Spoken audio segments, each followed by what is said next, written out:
Good morning, students.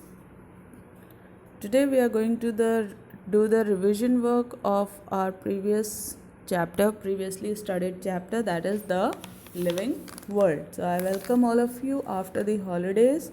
Hope all of you had studied well, healthy, stayed at home, and obviously you had given some time to your books also. So our first chapter in biology is the living world, about which we had studied previously. We'll do a revision work here.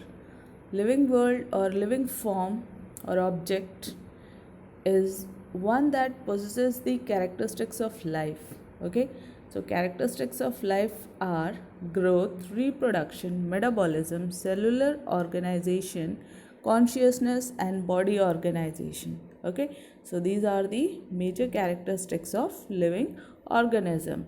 Now what is this growth? Growth in living things, that is, in multicellular organisms, they grow by increase in mass and by increase in number of individual cells. So growth takes place in case of living organisms. If we are talking, it should have mass and increase in number of cells. Okay,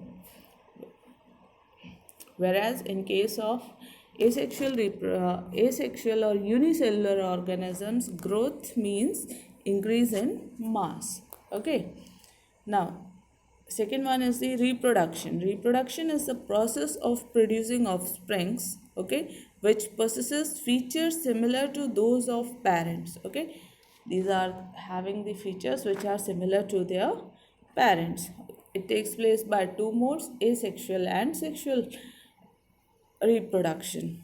Okay, next one is the metabolism. It comprises of constructive reaction, that is anabolism, and destructive reaction, which is catabolism. Okay, so metabolism is combining together or two reactions which takes place inside the body, that is catabolic reaction as well as the anabolic reaction. Catabolic is breaking down of the large complex molecules, and anabolic is the combining together of the complex food particles or smaller food particles to become a complex one. Next one is the cellular organization. The cells are the building block of all living organisms, whether plants, animals, or humans. Thus, organisms can be unicellular or multicellular. Cellular organization can be unicellular or multicellular, and these organisms should have consciousness also. Next one is consciousness. All living organisms have exact excellent ability to sense their environment. Okay, all the living organisms are having the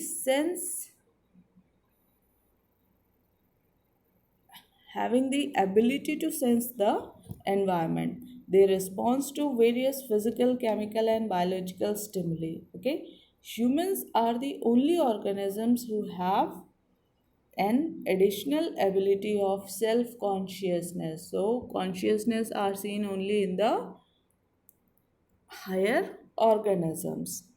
Next, they are having a body organization also. Means body is made up of a level of organization, several level of organization like cell, tissue, organ system, and finally the organism is being produced. Okay. Now these varying degree of organisms means there are variety of living organisms. It can be microorganism, plants, animals, and humans. So when we talk all together, then it is known as diversity. Diversity is the biological term. Okay, diversity is the biological term which means the entire number and types of organisms present on the earth. Total number of organisms present on the earth. We are having approx 1.7 to 1.8 billions of the organisms present on the earth.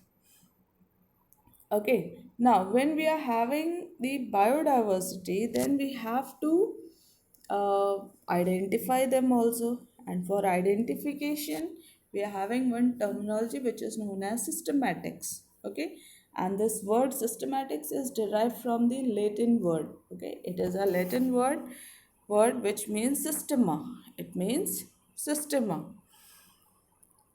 which is systematic arrangement of organisms, and it is coined by Carolus Linnaeus. Carolus Linnaeus.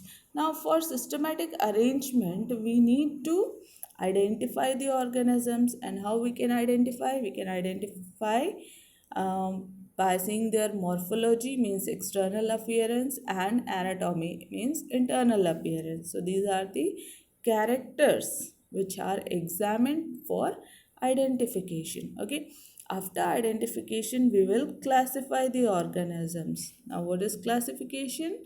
It is the process by which organisms are grouped into categories based on some easily observable characters. Okay, it is necessary because it provides knowledge of adaptation, evolutionary sequence, phylogenetic relationship, etc. Means classification is one of the most important component in the field of systematics, okay, or the arrangement. Now we are having three domains of life, which was given by Carl Woese. Carl Woese gave the three domains of life. Now, for identification, we are having one very important term or the process which is known as nomenclature. Nomenclature, it is the system of naming living organisms in a way that a particular organism is known by the same name all over the world. Okay, this is known as nomenclature. Who gave this nomenclature? It is given by Carolus Linnaeus. Okay, Carolus Linnaeus. Now we have this nomenclature is it was developed by Carolus Linnaeus in the year 1751. Okay, 1751, and Linnaeus named plants according to binomial nomenclature. He gave the term binomial nomenclature. Okay, in his book Species Planetrum. Planetrum. Okay.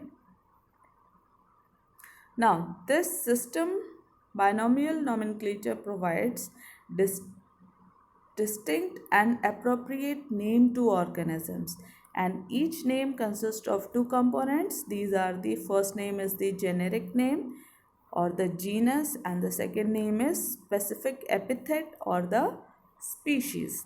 Now these names are given by ICBN. ICBN is International Code of Botanical Nomenclature. ICBN is International Code of Botanical Nomenclature.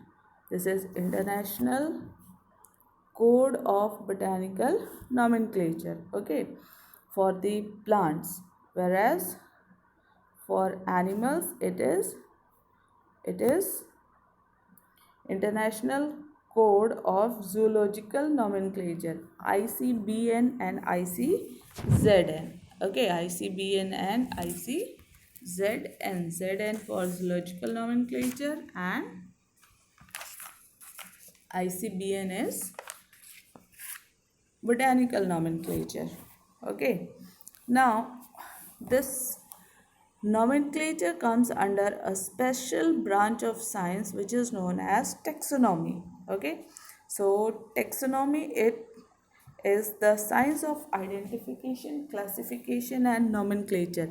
Taxonomy is the science of identification, classification and nomenclature. Based on their special characteristics, all living organisms can be classified into different taxa. Taxa is the category. Different taxa or the category. And who is known as father of taxonomy? It is Carolus Linnaeus. Carolus Linnaeus is known as father of taxonomy.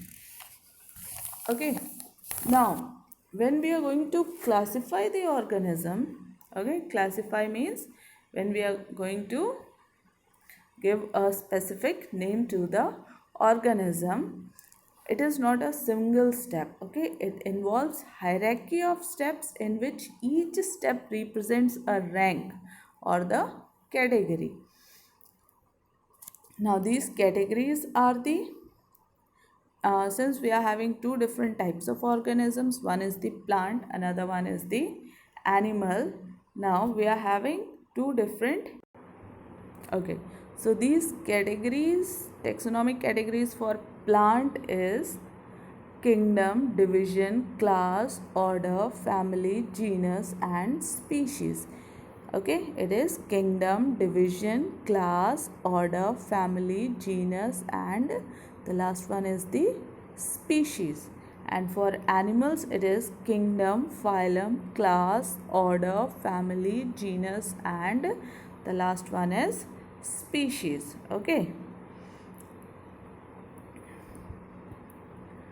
clear? So these are the taxonomic categories.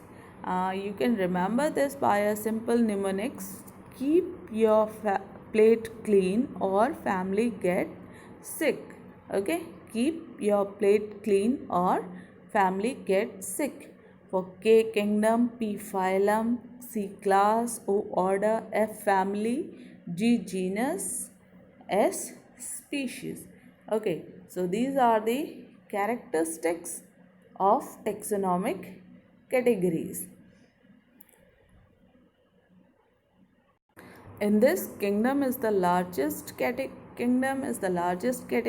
whereas species is the smallest one. And for writing a scientific name, we are using these two names. One is the genus, another one is species. For example, the scientific name of mango. Mango is Magnifera indica. Magnifera indica. Magnifera is genus, indica is species. Okay, here you can see these you can see some common examples of the species. First one is man. Man is named as Homo sapiens. Homo is the genus, family is Hominidia, order is Primata, class is Mammalia, and phylum is Chordata. Scientific name of the or classification, scientific classification or taxonomic categories of the human body or the human beings or the men. It is Homo sapiens. In case of housefly, the scientific name is Musca domestica. Musca domestica. In case of mango, it is Magnifera indica, and the name of wheat is Triticum sativum. Triticum sativum. Okay, so with this we had almost completed our chapter, and the last topic is the taxonomical aid. Taxonomical aid. Now what is this taxonomical aid? Taxonomical aids are the techniques and procedures to store and preserve information as well as the specimens for identification and classification of organisms. What are taxonomical aids? These are the techniques and procedures to store and preserve information as well as the specimen. Okay, specimen for identification and classification of organisms, and these taxonomical aids includes, the first one is the herbarium. Now it is a storehouse of collected plant species that are dried, pressed, and preserved on sheets. Okay, they are dried and preserved on sheets by making files. Okay, next one is botanical gardens. These are the specialized gardens that have collection of living plants for reference. Okay, it is like a garden in which we grow many plants. In this, we can see that the botanical garden, the largest one is Kiwi, England, and in India we are having Indian Botanical Garden in Havda, and one is in National Botanical Research Institute in Lucknow. Okay, we are having these two botanical gardens in our country. Now, next one is museum. Now, what is this museum? It is a place for collection of preserved plants and animal species for study and reference. Okay, in museum, what we are keeping? Preserved plants and animals. Next one is the zoological park. Okay, in zoological park, these are the places where wild animals are kept in protected environment under human care, and which enable us to learn about their food habits and behavior. Okay, in zoological park we used to keep the living organisms. Okay, so these are the zoo. Next one are, we commonly call them as zoo, but next one is the key. Okay, now what is this key? It is a taxonomical aid used for identification of plants and animals based on the similarities and dissimilarities. Okay, based on similarities and dissimilarities of the organism. Means a key is being created by seeing which we can identify the organisms. With this we had completed the revision work of our class, or class 11th first chapter. Okay, so I hope all of you had understood it better. Now just read the topic again. If you are having any doubt, you can ask me in our next live lecture classes. So till then, goodbye, have a nice day.